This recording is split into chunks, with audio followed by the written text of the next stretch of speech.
ಸ್ನೇಹಿತರೆ, ಇವತ್ತು ನಾವು ಭದ್ರಾವತಿ ತಾಲೂಕು ಶಿವಮೊಗ್ಗ ಜಿಲ್ಲೆ ಹೊಳೆಹೊನ್ನೂರು ಹೋಬಳಿ ಈ ಒಂದು ಅಡಿಕೆ ತೋಟದ ಒಂದು ವೀಕ್ಷಣೆ ಬಂದಿದ್ವಿ.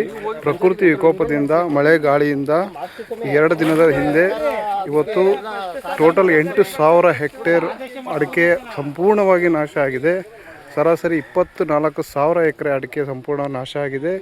ಬದುಕು 38 ಹಳ್ಳಿಗಳ ಜನಗಳ ಬದುಕು ಕತ್ತಲೆಯಲ್ಲಿ ಇವತ್ತು ಮುಳುಗೋಗಿದೆ. ಒಂದು ಕಣ್ಣೀರಲ್ಲ ರಕ್ತ ಬರುವಂಥ ಒಂದು ಸ್ಥಿತಿ ನಿರ್ಮಾಣ ಆಗಿದೆ. ಇವತ್ತು ರೈತರ ಪರಿಸ್ಥಿತಿ ಕೇಳಿದರೆ ಕಣ್ಣೀರು ಹಾಕ್ತಾ ಇದ್ದಾರೆ. ಸಣ್ಣ ಮಕ್ಕಳ ಥರ 20 ವರ್ಷಗಳ ಕಾಲ 10 ವರ್ಷ 5 ವರ್ಷ 15 ವರ್ಷ ಸಾಕಿರುವಂಥ ಅಡಿಕೆ ಗಿಡ ದೀರ್ಘಾವಧಿ ಬೆಳೆ ಸಂಪೂರ್ಣವಾಗಿ ನಾಶ ಆಗಿ ಬದುಕು ಇವತ್ತು ಕತ್ತಲೆಯಲ್ಲಿದೆ. ಮುಂದಿನ ಭವಿಷ್ಯ ಹೆಂಗೆ ಅನ್ನುವಂಥ ಒಂದು ಚಿಂತೆಯಲ್ಲಿದ್ದಾರೆ.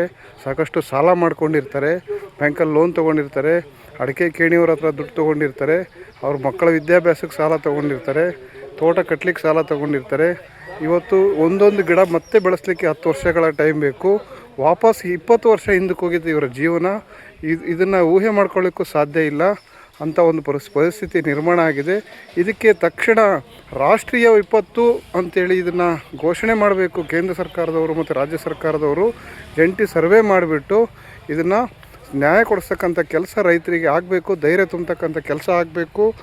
ಯಾವುದೇ ರೀತಿ ಪಕ್ಷ ಭೇದ ಇರಬಾರ್ದು, ಇದರಲ್ಲಿ ಯಾವುದೇ ರೀತಿ ಭಿನ್ನಾಭಿಪ್ರಾಯಗಳಿರಬಾರ್ದು. ರೈತರಿಗೆ ಎಲ್ಲರೂ ಒಂದೇ, ಎಲ್ಲ ರೈತರಿಗೂ ಕೂಡ ಅನ್ಯಾಯ ಆಗಿದೆ ಅನ್ನುವಂಥ ನಿಟ್ಟಲ್ಲಿ ಪ್ರತಿಯೊಬ್ಬರು ಕೆಲಸ ಮಾಡಬೇಕು. ಈ ಒಂದು ವೀಕ್ಷಣೆಯಲ್ಲಿ ಇವತ್ತು ಕರ್ನಾಟಕ ಕೃಷಿಕ ಸಮಾಜದ ರಾಜ್ಯಾಧ್ಯಕ್ಷ ಆದಂಥ ನಗರದ ಮಹದೇವಪ್ಪನವರು ಮತ್ತು ತಂಡದವರು ಎಲ್ಲರೂ ಕೂಡ ಇಲ್ಲಿ ವೀಕ್ಷಣೆ ಮಾಡಿ ರೈತರಿಗೆ ನ್ಯಾಯ ಕೊಡಿಸೋಕ್ಕಂಥ ನಿಟ್ಟಲ್ಲಿ ಏನು ಮಾಡ್ಬೋದು ಅನ್ನುವಂಥದ್ದನ್ನು ನಾವು ಪರಿಹಾರವನ್ನು ಕಂಡುಕೊಳ್ತೀವಿ. ಇತ್ತೀಚೆಗೆ ನಾವು ಮುಖ್ಯಮಂತ್ರಿಗಳ ಹತ್ರನೂ ಭೇಟಿ ಮಾಡಿ ಮಾತಾಡಿ ಬಂದಿದ್ದೀವಿ. ಅವರು ಕೂಡ ಭರವಸೆಯನ್ನು ಕೊಟ್ಟಿದ್ದಾರೆ.